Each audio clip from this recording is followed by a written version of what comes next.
কেউ কথা রাখেনি। ৩৩ বছর কাটলো,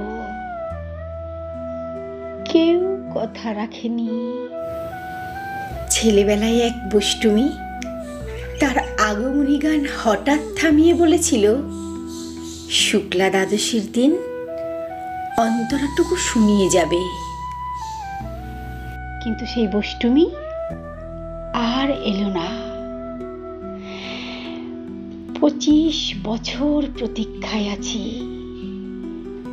মামা বাড়ির মাঝে নাদের আলী বলেছিল, বড় হও দাদা ঠাকুর, তোমাকে আমি ৩ প্রহরের বিল দেখাতে নিয়ে যাব। সেখানে পদ্মফুলের মাথায় সাপ আর ভ্রমর খেলা করে। নাদের আলী, আমি আর কত বড় হব? আমার মাথা এ ঘরের ছাদ ফুঁড়ে আকাশ স্পর্শ করলে তারপর তুমি আমায় ৩ প্রহরের বিল দেখাবে? একটাও রয়্যাল গুলি কিনতে পারিনি কখনো। লাঠি লজেন্স দেখিয়ে দেখিয়ে চুষেছে লস্কর বাড়ির ছেলেরা। ভিখারির মতন চৌধুরীদের গেটে দাঁড়িয়ে দেখেছি ভিতরে রাস উৎসব। অবিরল রঙের ধারার মধ্যে সুবর্ণ কঙ্কন পরা ফর্সা রমণীরা কত রকম আমোদে হেসেছে।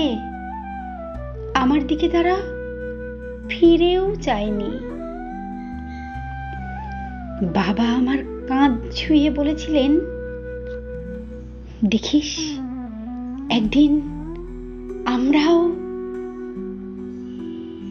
বাবা এখন অন্ধ,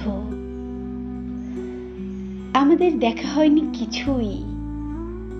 সেই রয়্যাল গুলি, সেই লাঠি লজেন্স, সেই রাস উৎসব আমায় কেউ ফিরিয়ে দেবে না। বুকের মধ্যে সুগন্ধি রুমাল রেখে বরুণা বলেছিল, যেদিন আমায় সত্যিকারের ভালোবাসবে সেদিন আমার বুকেও এরকম আতরের গন্ধ হবে। ভালোবাসার জন্য আমি হাতের মুঠোয় প্রাণ নিয়েছি। দুরন্ত ষাঁড়ের চোখে বেঁধেছি লাল কাপড়। বিশ্ব সংসার তন্ন তন্ন করে খুঁজে এনেছি ১০৮টা নীল পদ্ম। তবু কথা রাখেনি বরুণা। এখন তার বুকে শুধুই মাংসের গন্ধ। এখন সে যে কোনো নারী। কেউ কথা রাখেনি। ৩৩ বছর কাটলো, কেউ কথা রাখে না।